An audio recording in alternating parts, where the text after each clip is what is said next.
Everybody Hates Rand is a Wheel of Time podcast that will contain spoilers for all 14 books. So if you're anti-spoiler, stop this, read all 14 books, and come back. We'll be here, waiting. Our title is a joke and is meant to be taken as such. Everybody in this context refers to us and our cats. You are free to feel however you want about Rand. He's a fictional character.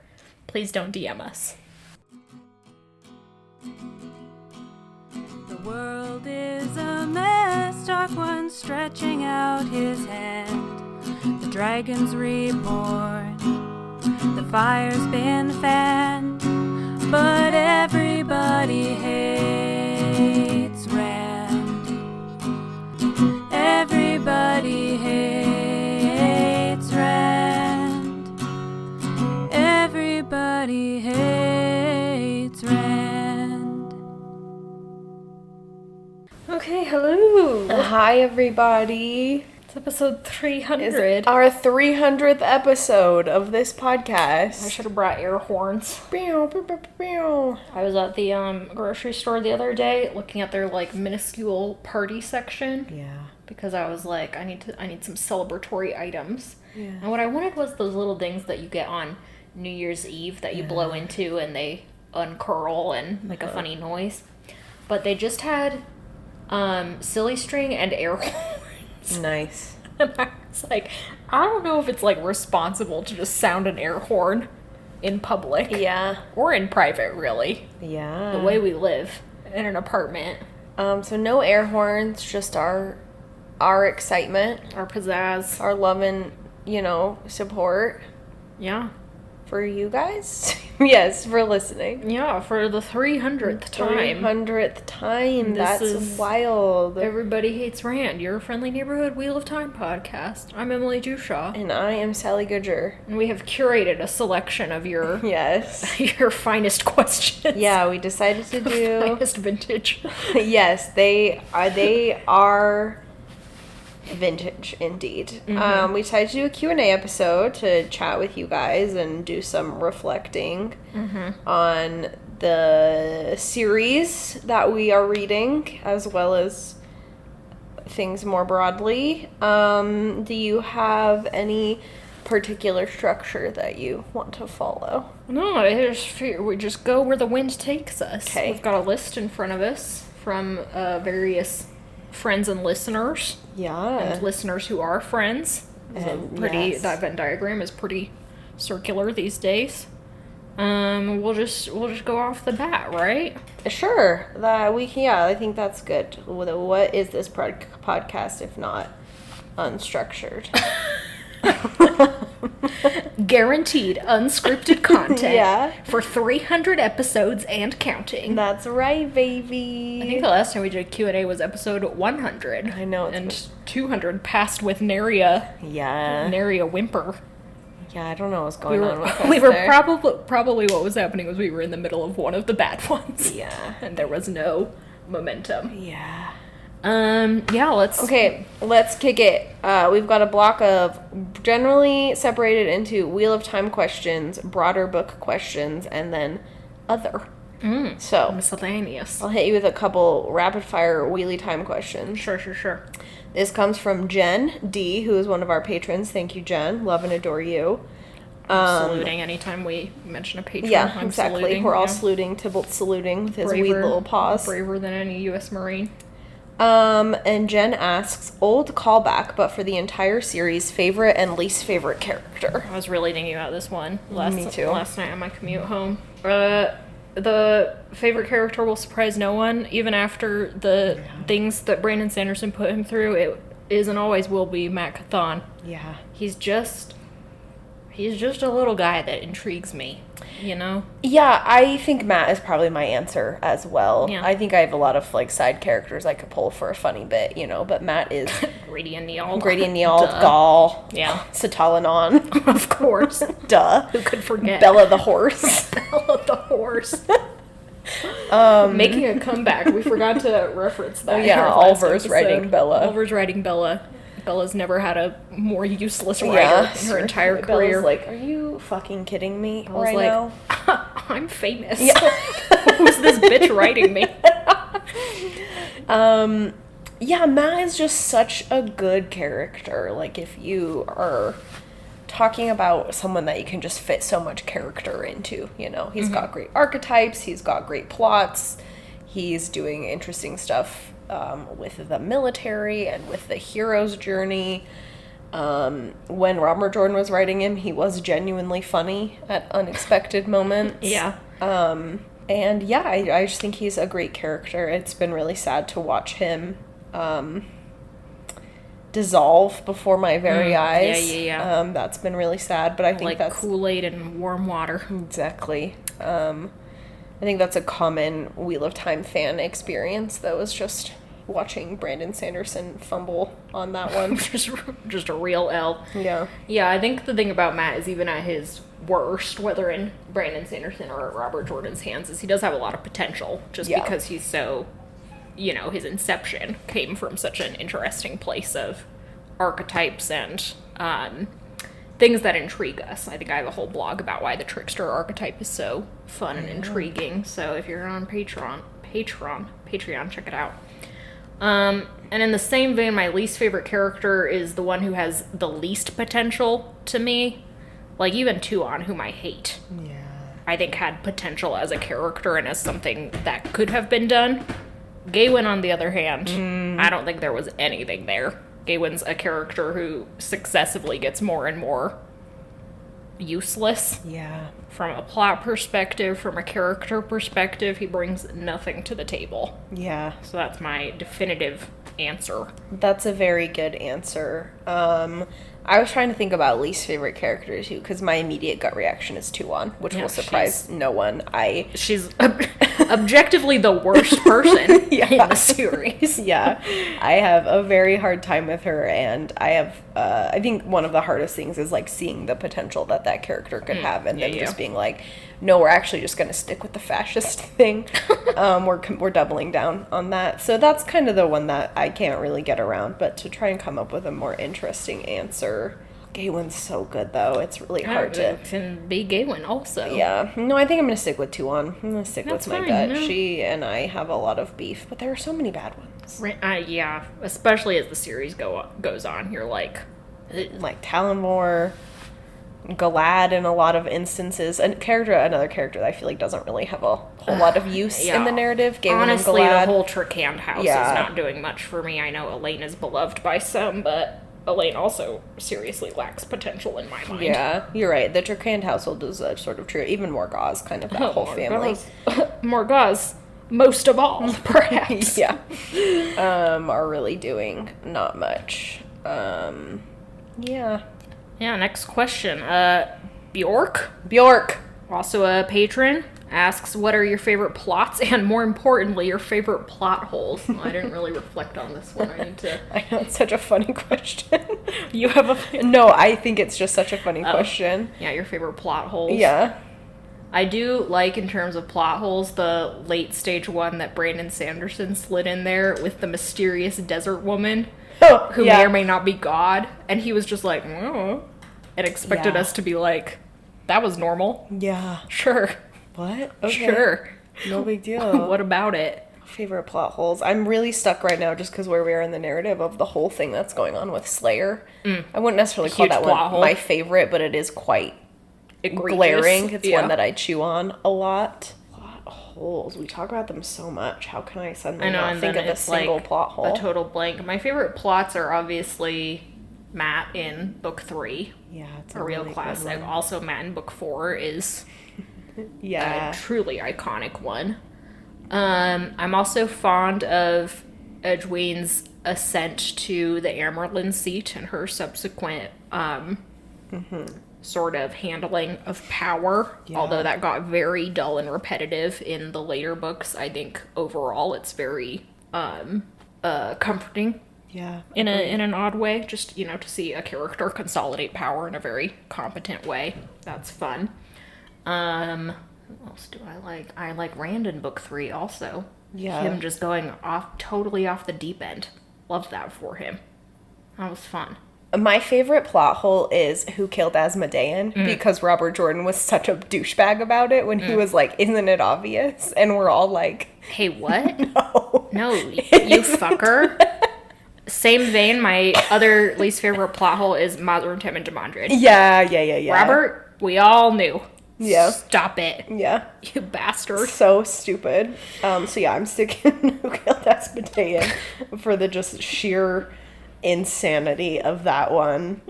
Yeah, agreed. Matt, I mean, all of his, like, book 3 stuff, the gambling spree in Tarvalon, breaking into the Stone of Tyr, everything that happens with Matt and Ruidaean and the Tower of Genji is just, like, totally top tier.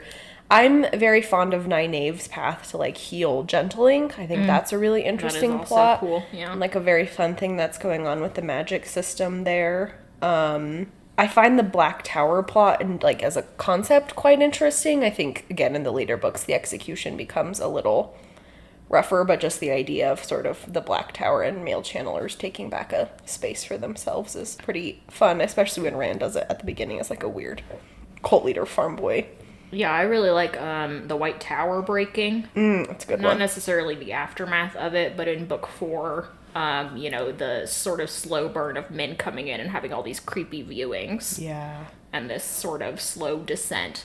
I will say the execution was obviously not pulled off perfectly because there remains, for the readers, serious questions about why it even happened, but it was such a fun big swing to do that early in the series, to have you have like this pinnacle of magic prowess and authority, just absolutely beef it. Hey, speaking of beefing it, Tybalt. And Tybalt just ate shit trying to run across the floor. Could you guys not brawl right in front of us? Yeah, the breaking of the White Tower is a really good one, and sets up so much fun stuff for the rest of the narrative. That's quite exciting. Longtime friend of the podcast, Cambria, has submitted a variety of fuck, marry, kill. That are truly difficult. Yeah. I'll say. The first one is Matt, Talmanes, and Gaul. And it's like, girl, like, are these mutually exclusive? I have to know. That's true. Can I fuck all of them? Can I fuck all of them? Can I fuck all of them if I kill one of them at the end? Because if that's the case, I would choose fuck all of them, and then unfortunately I think I would kill Talmanes. Interesting. Or if it was Brandon Sanderson Matt, I'd probably kill him. Yeah, that's a real definitive thing. I too would also probably have to kill Talmanes. Yeah. Fuck Matt, I guess. Because you know he fucks nasty. Yeah. Definitely not a suitable lifelong partner, though. That honor probably goes to Gaul. My man. Yeah.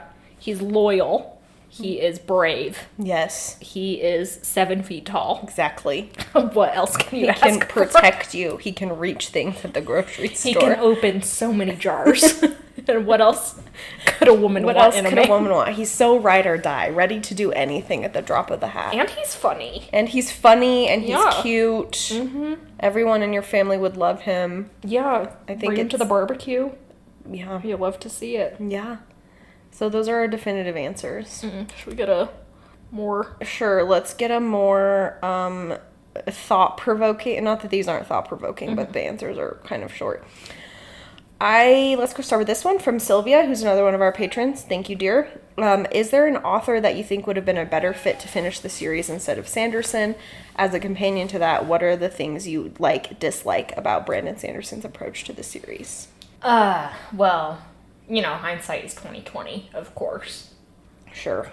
I think it's difficult to say here's an author who could have done better than Sanderson, because my true opinion is that I think they should have hired a ghostwriter whose profession it is to mimic another person's voice. Agreed. And probably would have had to put in a whole ton of work to consolidate the notes and come up with a decent plot line, but that I think would probably have alleviated some of the bigger problems with the stylistic differences. That said, I think the reasons they chose Brandon Sanderson were probably valid. We've mentioned this before, he's the only fantasy writer in the game who finishes things. Yeah, the only one I was thinking of last night, I was like, who else writes epics like this? It's not really something the publishing industry does anymore, except in a few key instances, like allowing an author 10 plus books of page space. It isn't really something we're seeing a ton of. So I was like, George R.R. Martin, I guess. But there's no guarantee that man would do No, it. yeah. They would, by signing on Brandon, they got guaranteed finishes. Yeah. You know, the guy holds to a contract. And they also got, like, you know, some star power with Yeah, it. I was going to say there's a big publicity factor. Brandon Sanderson is very, very popular. I think probably matched Robert Jordan for popularity in the fantasy game at that point, if not exceeded him. Yeah. I think Robin Hobb would have been an interesting pull. She can write very long form in terms of epics. Whether or not she had any interest in the series, of course, is a totally other question. But conceptually, you know, that's a fun thought exercise. Yeah, Robin Hobb is a good pull. I'm really trying to think of, like, other authors that write really long. And, like, the only thing I'm pulling is, like, smut authors who just write a lot of smut books. Yeah, get what's her name in there. Yeah, Ice Planet Barbarians Ruby Dixon lady. from the Ice Planet Barbarian series. I think she would have done some fun stuff. Yeah, they at least can pull off the gender difference shit. So I think probably not is the answer. I think given what they had, I think Emily's right that there could have been an approach that was more creative that heavily involved Harriet perhaps as an editor and other editors and, you know, friends or whatever who'd helped Robert Jordan write the series and a ghostwriter, but I think given what Tor wanted to do, Sanderson was the best choice if they were going to go with another author. As for the second part of this question, what are the things you like or dislike about Sanderson's approach to the series, I like that it's finished. I do like that it's finished. I like that I think Brandon really took the project seriously, like understanding that this was something that people felt really passionate about and he wanted to do a good job and give it to people. I think you can see that come out. I like that he was willing to do it. I don't think a lot of people would have. Wheel of Time is quite intimidating. He writes great fight scenes. We talk about that all the time. They're very clear and concise and fun. Not that Robert Jordan didn't, but there's just more of a like cinematic quality to them. So in a way, he was an appropriate pick for the last few books. The last battle. I think we've talked pretty much at length what we dislike about Brandon Sanderson's writing style. He just doesn't really, I shouldn't speak for you. He doesn't really click with me. Speak for me. There's the same beef with him. There's just, it's almost hard to quantify. I think a lot of it is just like taste and preference. I really just don't click with the way he writes dialogue and the way he conceptualizes his characters more as like sort of pieces to move across the chessboard. I would prefer to have stories that are more character driven rather than action driven, and that's not typically my experience of a Brandon Sanderson book, is that the characters have a ton of emotional depth. So I think that's hard to bring into the latter part of a series where we've tried to spend 11 books building out characters with varying degrees of depth, so that's difficult to see some of those truncated because that's just not in Brandon Sanderson's skill set, is that sort of interpersonal dynamic. And then I think he tends towards the grandiose in a way that I'm not, like being a little self-serious, I think is what I'm trying to say, the way many male fantasy authors are. So yeah, for sure. And self-serious in a way about their comedy, which is difficult to take in a real person and in writing. Yeah, totally. Like it's hard to be funny in writing. I've really had to accept recently that I am not super funny when I write, and just own that. Yeah, we can't all be David Sedaris, you know? Sorry, like I'm a much more serious writer than I think I would prefer to be, but so it goes. Yeah. It's not my skill set. I'll continue to practice, but I'm not gonna try and publish a comedy essay, you know? Yeah, writing comedy, like doing comedy, is a real skill set that takes real practice and just, you know, some talent. Yeah, totally. It's just not, I don't have it either, so. Ugh. Yeah. So those are our thoughts on Brando Sando. Yeah. He really genuinely did the best he could to end on more of a positive note. I know I say a lot of negative things about Brandon Sanderson's writing. A lot of that, again, is taste. But he did have to do a very difficult project, and I think did the best he could with it. So. Yep. Salute. Another salute. Salute. Okay, back to some quicker wheelie time questions. This comes from Anna, another one of our patrons. Thank you. What character should have gotten more storylines, and what would you have liked to see them do? Easy answer. Every single Ashaman that isn't Andrel. Yeah. Yeah. all the like 6 or core 6 or 7 or 8 who got introduced early on should have been our core group in the Black Tower. Yeah. Also, and I would have loved to see it, you know? Yeah, I think we posited that, like, all the Andril stuff could have been done by Grady or Neil, then it would have been infinitely more interesting. More relatable. This is something that I care about. Yeah, I think the Ashamon's a good answer. Who else? Just to give you 2 answers since we have 2 hosts. Sure, yeah. My answer is more of a selfish one. I think Emily's answer is very good for the narrative. Selfishly, I would have loved to see more of the eelfin and the aelfin. I think that's hell yeah, dude. an incredibly interesting world building thing that Robert Jordan did, to just like put these incredibly freaky, interesting trickster riddle guys and gals in this alternate dimension, and only getting a couple scenes with them is kind of devastating. yeah, really. like it works really well with like the way we're supposed to do light touch, but selfishly I would have loved to see them play a bit more of a key role and have just gotten more time with them to just kind of see their whole deal. Yeah, similarly, I think the portal stones would have been great to explore more. Yes. That was such a like letdown from early. We had such big hits. Yeah. Pre-traveling. Yeah. In terms of getting places that I think Robert Jordan really forsook in the name of convenience, which I understand, but Yeah. consider everyone having an existential crisis every time they travel across the continent. That would have been iconic and funny. Yeah, Wheel of Time the series is so oddly balanced in terms of world building and mythology. We've got our first 4 books up to the Breaking of the Ale that are so heavy on the fact that there are other worlds and other lives and all of this stuff. Yeah, the like alternate dimension shit. Yeah. What the fuck? And then you just have like this, like book 5 through the end of book 13 are just like so heavy on all this like weird politics and warfare stuff. And then at the end of the Tower of Genji into the last battle, we're trying to be like, oh, remember all this stuff that's happening? And I'm like, I really want to, but you made me read Path of Daggers. Or did they? I'll never tell. I'll never tell. Okay. Our next question, maybe one of my favorites, comes from Megan, again, one of our patrons. What is the best/worst Daryl K. Sweet Wheel of Time cover? And our favorite and least favorite, if there's a difference between best and worst and favorite and least favorite. It's like Sophie's Choice, you know? Yeah. Asking me to pick a favorite child. I don't. They're all so beautiful and ugly. I know. All at once. I think for the one that I objectively hate the most, like, that actually I'm like, ugh, they should have done literally anything. Like, I can't even appreciate it ironically, is The Gathering Storm. Rand looks so whack on that one in not a fun way. Yeah, I have to look at it. And Avienda's the one with, Avienda's got the whole bodice ripper. Oh, yeah. Like, beat face thing going on. So heinous. Yeah, that one is pretty nasty. I do love the Dragon Reborn because Perrin or Matt is wearing that like weird Mortal Kombat headband. I think that's they both look so funny. Incredibly funny. Which one is Rand wearing jeans in? That one's also so good.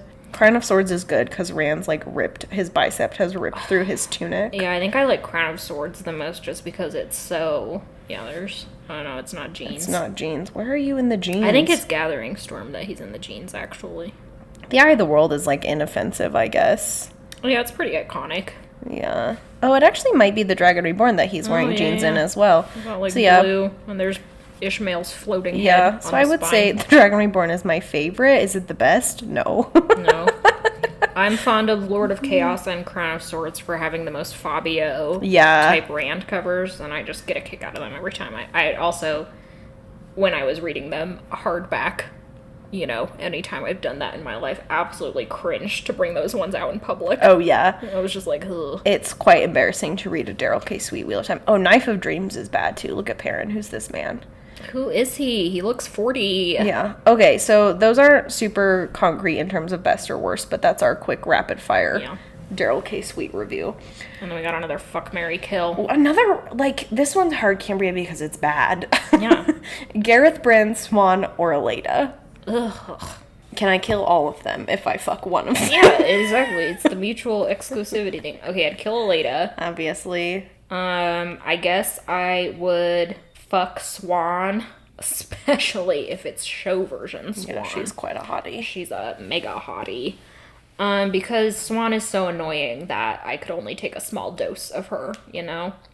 Bran is also annoying, but I'd be holding out on the hope that he'd be so busy with his man stuff that he wouldn't bother me very much. Yeah, my answer is the same, but I would be holding out for Bran's death because he's an old man. Yeah, just He's probably not even that old, but just like, fingers crossed, one of these days. I'd just be like, we're going to have the coldest, Yeah. most frigid marriage Yeah. you've ever seen, and hopefully that doesn't get you off because you're such a freak. All right, should we jump to a longer one? Sure. Okay. This comes, I'm not going to be able to say this. One of our patrons. Sorry. You know who you are. I really fucked that up. I'll blame it on the dyslexia, maybe.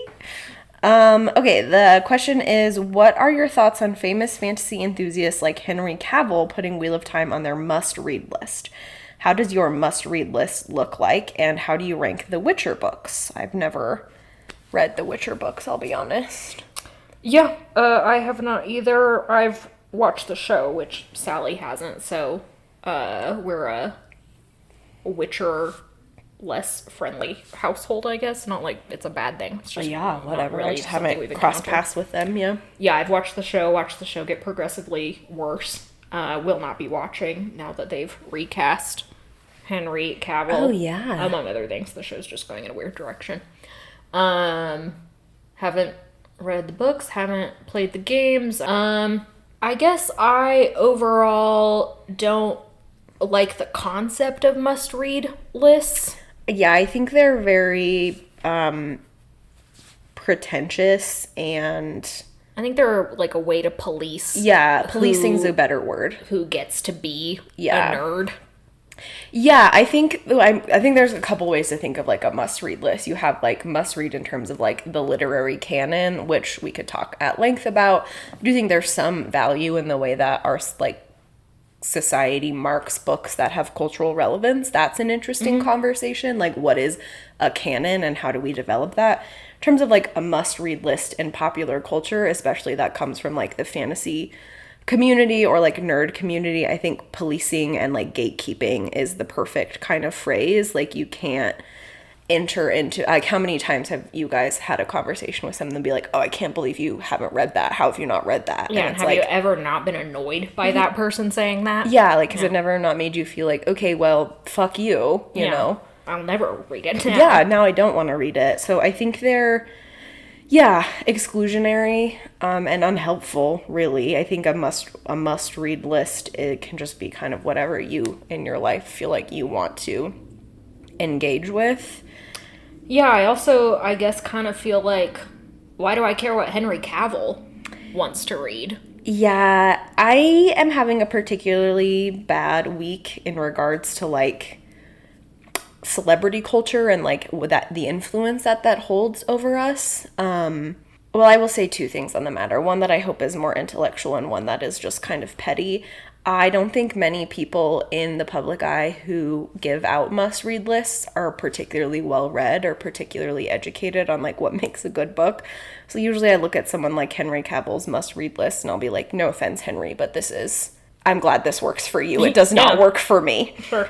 So that was kind of mean. But again, I'm sitting in like a bad space with celebrity culture where I think it's just like really honestly kind of dangerous to look at anybody and take influence from someone who acts for a living, someone that you don't really know. So, Well, I think it's just that, like, Henry Cavill has no authority beyond being famous. yeah, it's a good one. Is what you're driving at, which is why a lot of celebrities don't necessarily have quote-unquote good must-read lists because they're only getting asked because they're famous. Yeah, and yeah, you're right. I shouldn't not be so mean. They don't have to have good must-read lists. Like we've talked about, you can have bad taste, and that's fine. But yeah, Henry Cavill is not a professor of fantasy literature. And even if he was, I've known some bad professors. Yeah, that's a good point. Fantasy literature. It's a good point. Like he's got really no authority to tell me what is good and what is good enough and valuable enough to be a must. Yeah, I think it's, like, funny, the concept of Henry Cavill obsessively reading the Witcher books and then getting cast as the Witcher. Mm-hmm. Like, that's cute. Sure. I'm glad for him. I also think we probably don't know the full story of Henry Cavill's life choices, acting choices, how he got involved in The Witcher, how he got uninvolved in The Witcher, you know? It's just kind of like, whatever, man.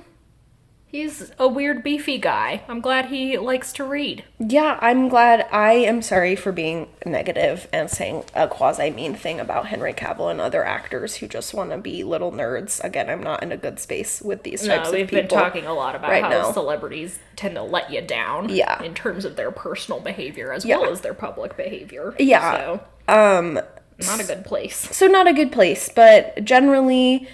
one positive thing I will say about someone like Henry Cavill being The Witcher and being excited about that, it is nice in those ways to see, like, what we consider a conventionally attractive, cool guy be like, I'm actually just a freak nerd. And all of us can be like... The Witcher video games or whatever. Good for you, Henry. Yeah. That makes me delighted. It's nice that you don't have to pretend that you're not a freak nerd in order to remain famous. You do love to see those types of things, like... the fact that John Cena is a very big BTS fan. I don't know if I've told anybody this. Yeah, and John he'll Cena's just quite funny too with just it. Like talk about, and you're just like, I love that for you guys. You guys are so. You guys deserve to have your weird niche interests too. Good for you. Okay, this comes from Matt. This is from Instagram, so I'm probably gonna butcher your handle as well. But Max D Y Wyatt. What is your favorite storytelling scene in Jordan's books 1 through 11? Jordan's books. Capitalized. Yeah. Pretty similar answers to what we've already talked about. I would say the Ruidaean sequence in general, both for all of the characters involved, but particularly for Matt. That scene where Matt is hanging from the tree and Rand has to pull him down, that's very good scene. The whole entrance into the Stone of Tears at the end of book 3 is so iconic. Unbelievable. And also talked about this one in the past, the Portal Stone sequence at the end of Great Hunt. I win again, lose Thurin. That's so good. A lot of the World of Dream stuffs when like Brigitte is coming into play with Moghedien. I think those are kind of fun. Those are fun. World of Dreams is another one that kind of loses potency as the series goes on. So Horn of Valyr stuff. Remember when Nynaeve just kicks Moghedien's ass? Oh, that's a good one. That was so iconic. Multiple times. Yeah, those I would put at the top of the list as well. So cool. That scene when they're just standing in the palace in Tanchico, just staring at each other. The weird museum, and everyone's like, "What? Hey." And I was like, you don't understand, we're both harnessing nuclear levels of energy right now, and I'm about to beat her. Yeah. And you're like, yeah, that's a really good one. Oh yeah, girl. That's a really, really good one. Okay, another truly bad fuck, marry, kill. Tuon, Talonvor, and Dane Bornhold. Okay, kill Tuon is the only ethical answer. Yes, it's for the public. And then it comes down to who would I rather fuck and who would I rather marry between Talonvor and Bornhold. I'm gonna go fuck Talonvor in the hopes that his sort of weird devotion complex to women would make him good at sex, however briefly. Sure. And I'm gonna marry Bornhold because I think I could fix him. Oh, that's nice, Emily. Well, he's just sort of, in a cult. And maybe just some TLC would help. Yeah, I would also fuck Talonvor just because that's, like, the easiest way to spend the least amount of time with him. One and done, baby. And I cannot.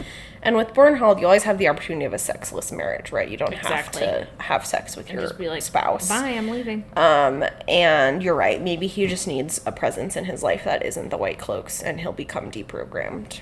Yeah, he does have, like, an actual, in the books, redemption arc. Yeah. So, I guess there's some potential there. Yeah. This comes from Gunsdaughter on Instagram. Said, congrats, thank you very much. Which Wheel of Time character would you take to a wedding? I think it'd be very funny to take Davram Bashir to a wedding. Oh my god. Like, this is my old man date. What are my wedding goals? Yeah. Is it to be inoffensive? You're right. Polite? Lovely? Then it's Edwene. Oh, yeah, you're right. Yeah, and she's the also consummate politician. so good at just interacting with people. Right. But am I there to cause a bit of a ruckus? Then you bring Matt, probably. Then you bring Davram Bashir, Yeah. a married man. Yeah, a married man, and you're just like, I don't know, he just compels me. He's the DILF. I would bring Davram Bashir and his wife. Yeah, I'd be like, what about it? What about it? Don't worry about it. Don't worry about it. Okay. What does this mean? Okay, What's it mean? This comes from my friend Brianna, who asked, "Who is your wheelie time bias?" Bias is a thing that happens in K-pop, where like you will have a K-pop group with multiple members, and your bias is kind of like your favorite member. So like that's like it's just that's Like for your mom, it's Jimin. yeah. Even though she won't admit it, it's definitely Jimin. That's Okay, irrelevant. well, a classic bias then, Yeah. in the traditional sense of the word. Yeah. We can't admit it yeah, when we have it. Yeah, exactly. Okay. So who's your? Jimin is also your niece Zoe's bias. That's true. Zoe is obsessed It's with. all making sense. Who's my Jimin, BTS BTS. bias? BTS is the only K-pop group I know well enough That's to okay. list the members. That's probably it for the best. Who is my wheelie time bias? I think the obvious answer is Matt. Mm-hmm. Like we talked about with favorite characters. If I was going to go, so primary characters, I would probably say Matt. Secondary characters, maybe I would say Loyal. I always like when he's on screen. Tertiary characters, Skull, obviously. Yeah, I guess these are the characters that I get like hyped when they're on screen, Yeah. and it was just always Matt. I would always be skimming through the Yeah. book like, where's the next Matt point Where's of view? Matt? Yeah. Bestie? Ituarald, if Yeah. we're gonna go with who's my general bias. Ugh, between Ichiro and Bashir, it's tough. I know it's tough to decide. So yeah, Matt, we're pretty transparent. Okay, fuck, marry, kill. Ishamael, Moghedien, Asmodean. Oh, I thought I first initially read this as Ishamael, Moghedien, and Lanfear, and was like, I'm gonna have some crazy sex with Lanfear. This is disappointing. Lanfear might be on here. No. Oh, okay. I'll still have crazy sex with Asmodean. Oh yeah, I think Asmodean is a He certified fucks. freak. Yeah. I guess I'd kill Moghedien. Oh, interesting. I think I could also fix Ishamael. Get him on some antidepressants. Go to talk therapy. You're fine. Actually, the world's not that bad. I would marry Asmodean because I would love and cherish him. Yeah, so true. I would fuck Moghedien because I would love to see what that's all about. She's the spider. What does Yeah. that mean? What does it mean? Tell me more. Titillating. And then I would kill Ishamael because I And can't. he's a war criminal, sure. Yeah, I just I understand. I can't with that. I can't with that. Okay. Getting some open questions about Yes. the podcast generally. About the podcast. Do you have a desired place to start?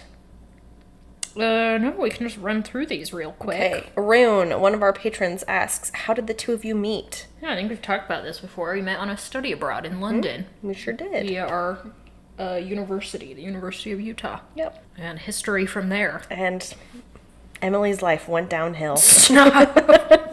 Objectively, the opposite happened. Sarah McClintock, fan of the podcast, guest on the podcast many years ago, probably one of our best episodes. And Amanda, another longtime friend of the podcast, asked kind of the same question, so we'll answer them as one. What does the world look like for you if EHR didn't exist? Where might you be if not for this podcast? I'm not able to do much sort of hindsight reflection in terms of my own life, which is a personal failing, I guess. So, I also don't think the podcast has disrupted our life in a bad way for the most part. Yeah, I think if the podcast didn't exist, like, my life would be worse. Like, not, like, I don't think it would be worse, like, as in a bad thing would have happened, but there's a lot of positive things that the podcast has brought into my life. I think internally it has made me a better, like, reader and critic. Like, I think because, obviously with literary training in the university setting, you're kind of asked to form concrete opinions and arguments in short form over an essay and you have to defend it. That's really how I was used to thinking about literature. Kind of going over it in this long form, it's allowed me to just like, I think, be a bit more of a flexible thinker and like change my mind and chew on things a little bit more, which I think is something that I really need. I definitely don't think I'm perfect at this. Like, I still listen to the podcast when I do transcripts and think I'm a little too like narrow-minded, or like my criticism or my complaints about the series are a little like boxed in, and so I still have some growing to do there, but the podcast has definitely helped me be a more critical thinker.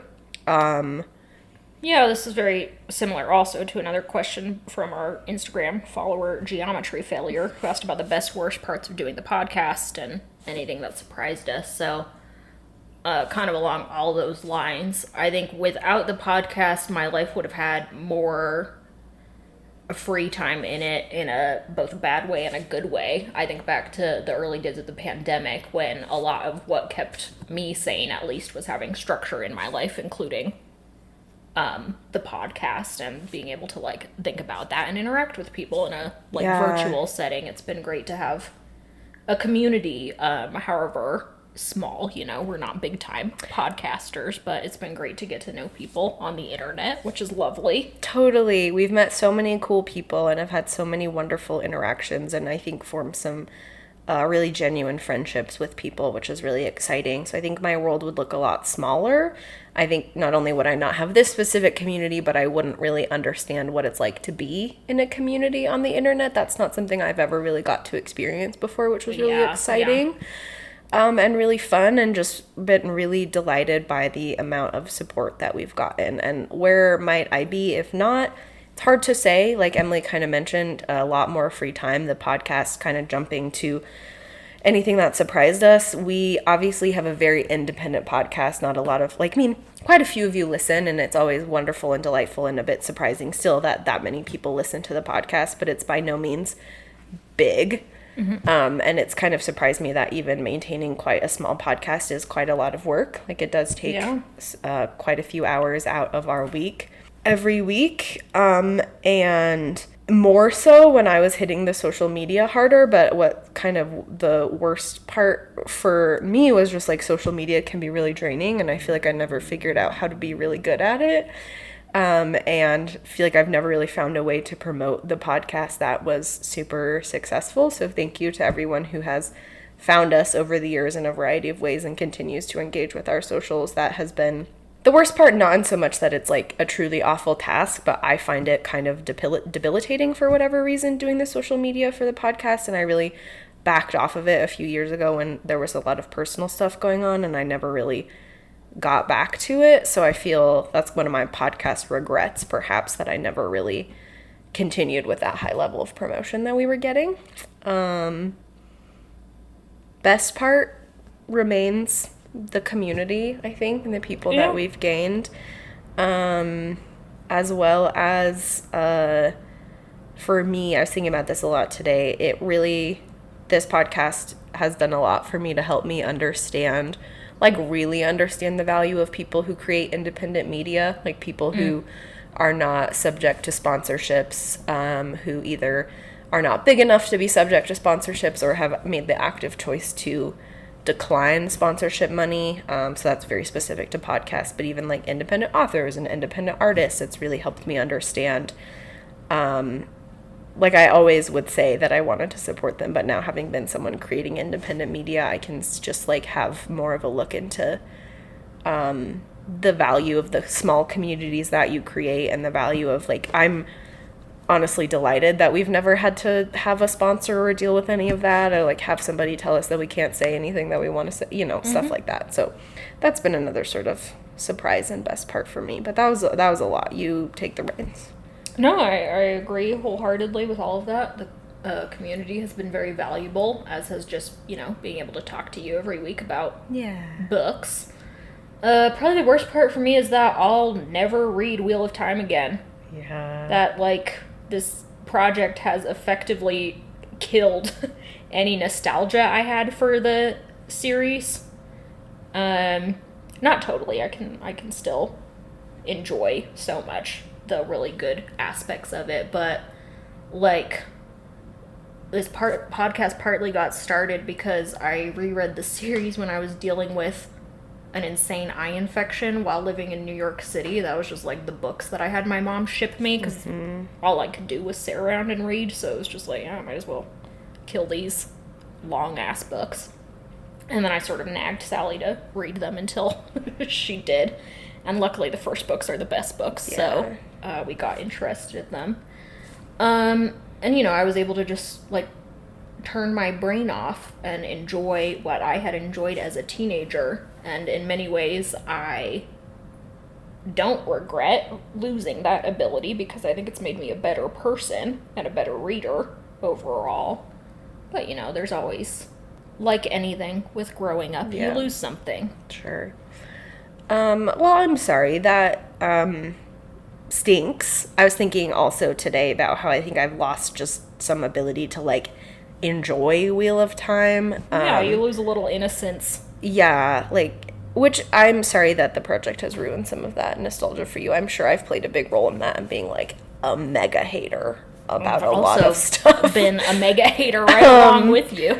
But yeah, it's hard when you really engage with any type of media to then feel like there's a real value to what you say of, like, sometimes you just want to, like, turn your brain off and be like, this is what it is, and I enjoy the parts of it that I enjoy, and a long form analysis podcast does not give you the room to do that. That's been just, like, a huge thing for me, is, like, if I really enjoy a book, I don't have to just, like, dig into it. Yeah. You know, and I've learned to do that, and now I just have books that I really enjoy that are not necessarily free of sin. Yeah, totally. And that's totally fine, and I'm just not going to start a podcast about them. Yeah, there's lots of value in that too. I think the podcast has sort of primed me. Like, I want to say something interesting on the podcast every week, and I want to be analytical, and, like, one of the easiest things to do is sort of pick at the pieces that are really glaring. Sure. And I think that has kind of primed me in other ways in my life to be like, well, this book said this thing, which is bad, and I've had to make a conscious effort to be more of a critical reader in some ways and a less critical in the other. That like, books can be bad in a variety of ways. Like, they don't always have to be 100% moral in order for there to be value there, and I think that's something that I have struggled with for a variety of reasons. Again, I want to be a more, like, flexible and comprehensive reader and thinker, but on Wheel of Time I sit down every week and I'm like, let's analyze what this is doing, and a lot of it is bad doing some bad stuff. So yeah, for sure. I think we're kind of running up on time, so let's do a couple quick more. I think this question is really funny, and so I want to make sure that we answer it. This comes from Matt, another one of our patrons, who asks, what's something this foreigner might not know about life in Utah or Salt Lake City? I was thinking about this today, and I have a negative one and a positive one. Great. A negative one is that the air quality is really bad in a way that is, I think, genuinely hard to convey to people if they do not live in the Salt Lake Valley itself. There's a variety of, like, scientific reasons why pollution is bad in the Salt Lake Valley in general. It is, of course, predominantly due to the fact that our legislature is allergic to public transportation and will not give us any other option except driving along one north-south corridor, but that's a different conversation.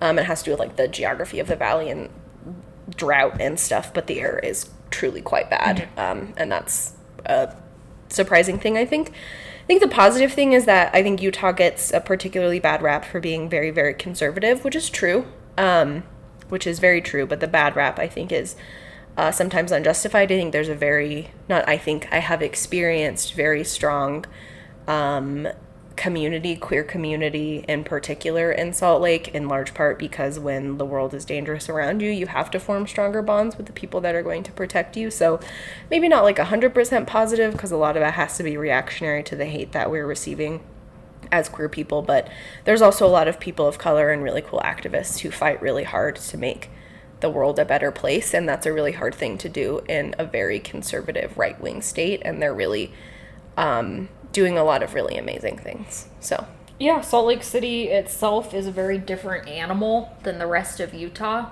so my answers to them are very different.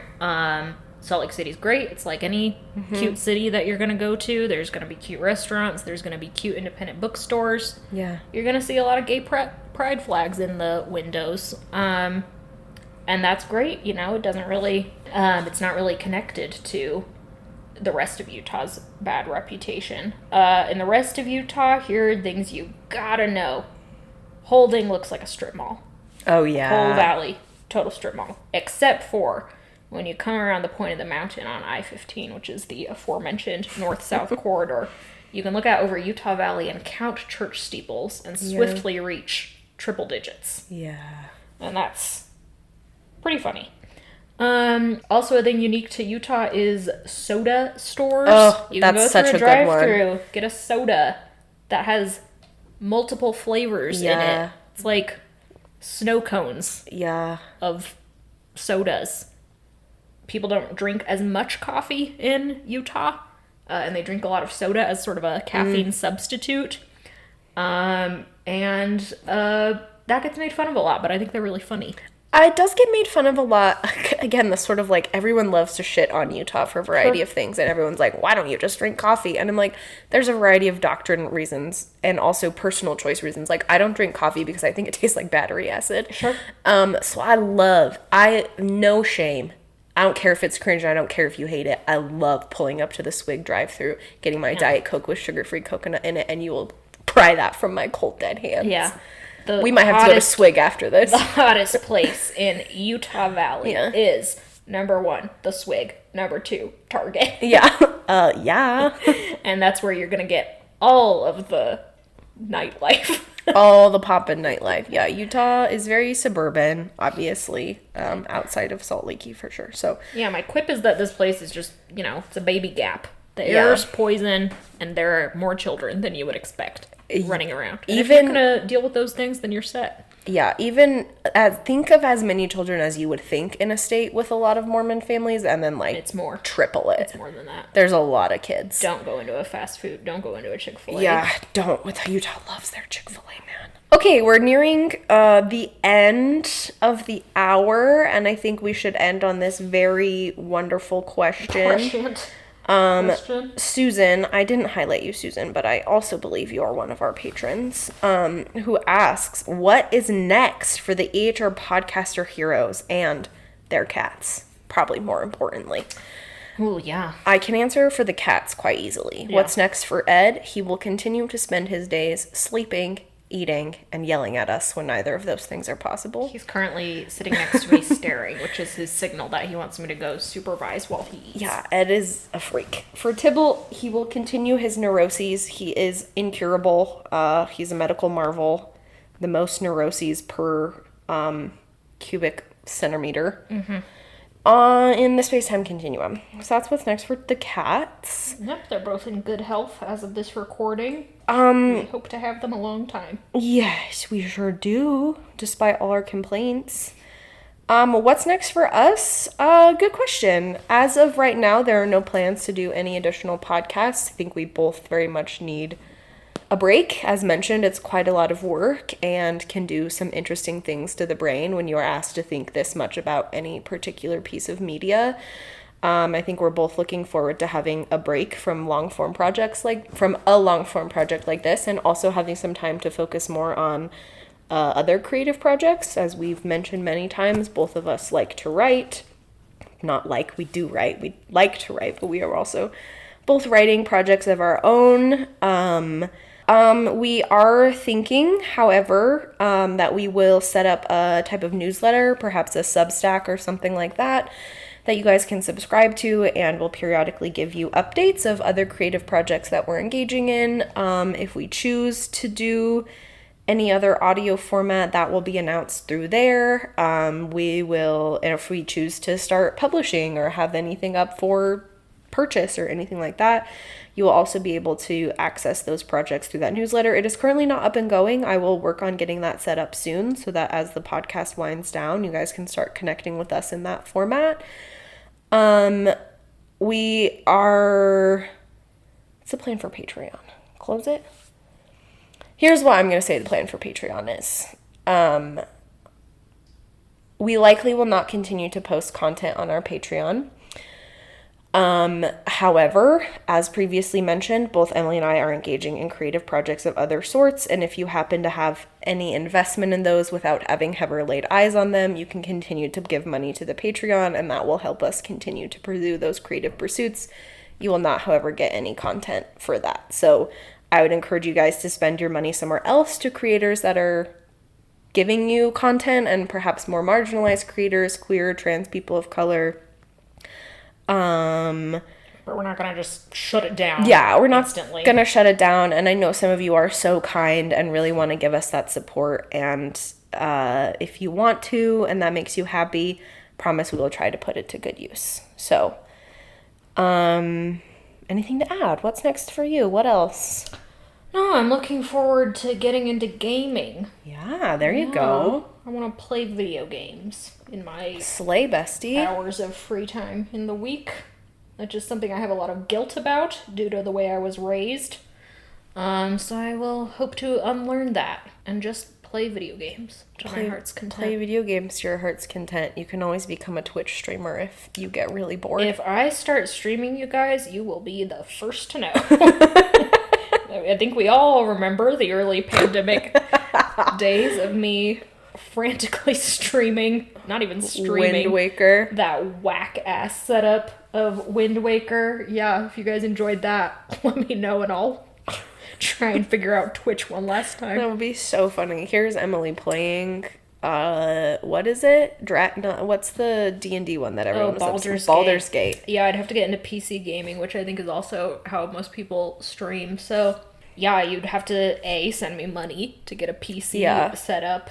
And, then, yeah, I'll be there with Baldur's Gate 3 fully 2 to 3 years after it was You can't hyped. stop her. If this is what you guys want, you can Venmo us. This is my classic content consumption method. You all were horny for Asterion 9 months ago. Yeah. I will be there 9 months from now. Yeah, that's a big household thing. Yeah. Like, recently I've been like, should I watch The Bear?